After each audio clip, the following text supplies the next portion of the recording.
Well, it was a busy day for committees at the National Conference as they continued to work with just a day to the end of their assignment. But while some committees say they have almost completed their assignments, others are still meeting with resource people. And the Committee on Devolution, it continues to get more and more difficult to reach a consensus on key issues, as one delegate even threatened to work out of the committee meeting. Our correspondent Larry Lasisi has the report.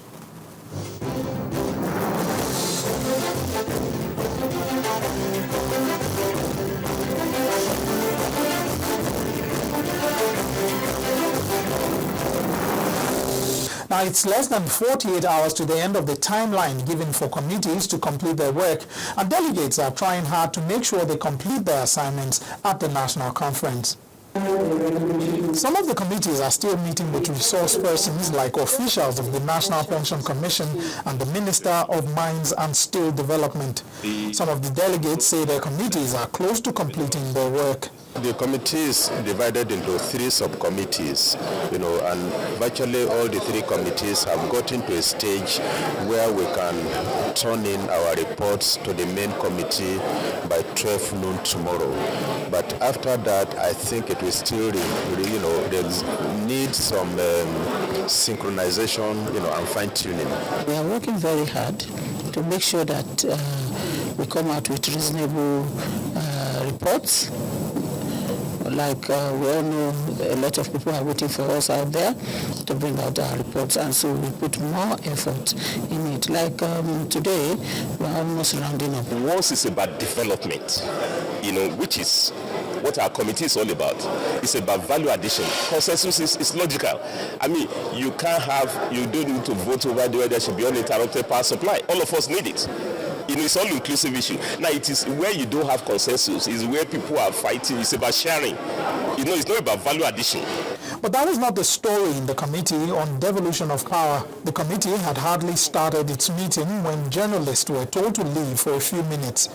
When the meeting opened a few minutes later, the committee found it difficult to agree on some issues. I want to show you that we are not government. We are 68 items. What we push is not and unimportant 6 items to the government unemployment. 6. It is so bad. And just say that as a matter of fact, let me say this to you.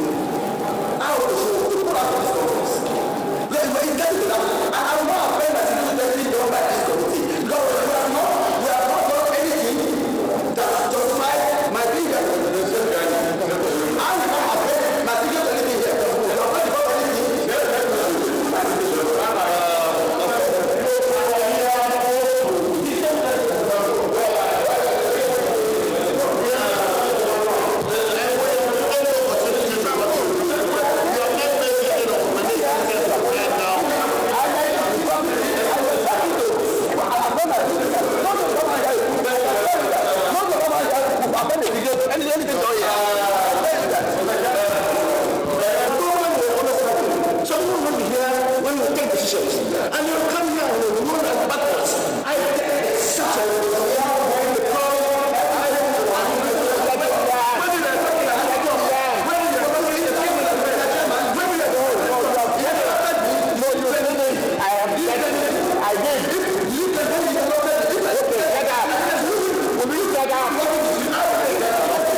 Concurrent list means that the state and the federal government can share the responsibility. If you feel that the state can do better than the federal government, set up their own responsibility and let them set up excellence. But the federal government can also do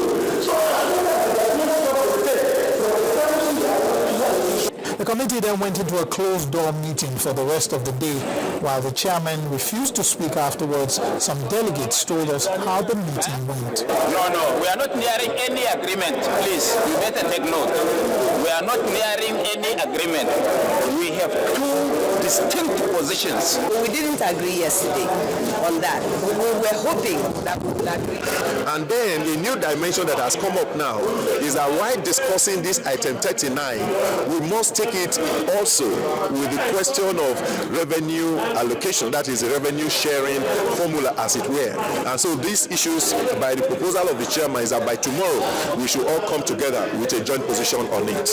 And we must say that the issues remain a little bit contentious, but somehow we are making some headway. It appears the committees may have more time to work. As I understand, the Secretariat is considering making next week work-free. This news will surely be welcomed by this committee and others who are yet to complete their work. Lanre Lasese, Channels Television News.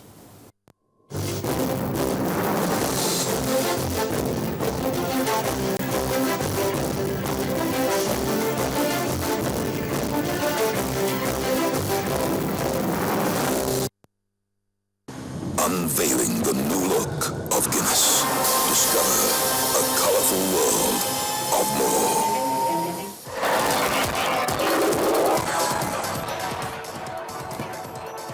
Next on the news at 10 is sports news, and the National Basketball Association, the NBA, has banned Los Angeles Clippers owner Donald Sterling for life for making racist comments. Sterling was alleged to have told a woman not to bring African Americans to Clippers games. NBA Commissioner Adam Silver, who announced the penalty, also fined him $2.5 million. In football, Real Madrid booked their place in the final of the UEFA Champions League with a hugely impressive 4-0 victory over Bayern Munich.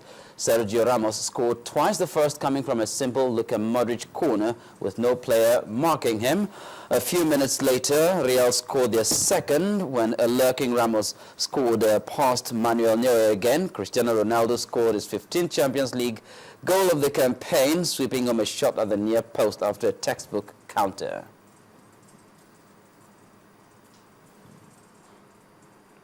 And in Africa, a race to crown a new CAF Champions League winner enters its crucial phase after draws conducted today in Cairo, Egypt.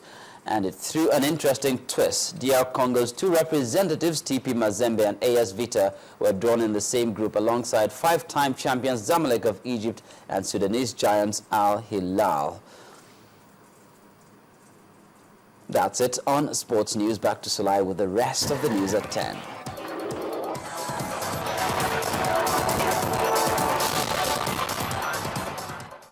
Unveiling the new look of Guinness.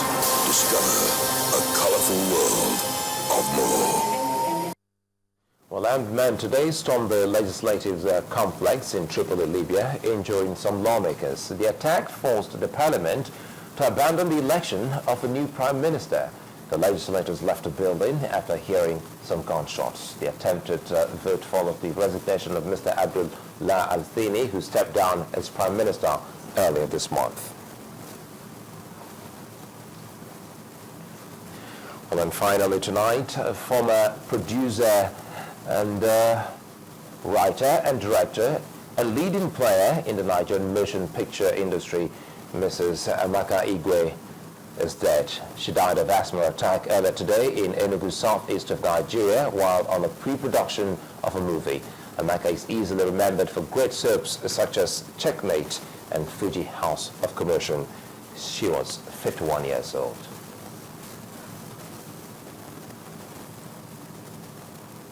And the main news again, the House of Representatives has summoned service chiefs over abduction of Chibok schoolgirls. The lawmakers extended the summons at about the time the relatives of the abducted girls staged a protest march to the National Assembly demanding their children's release.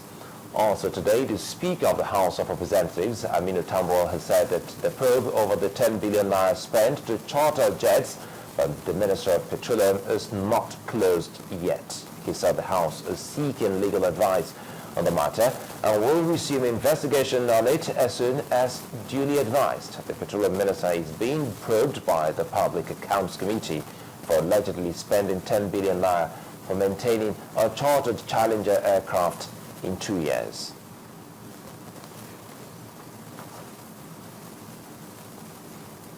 Well, that's the news at 10 tonight. Many thanks for watching.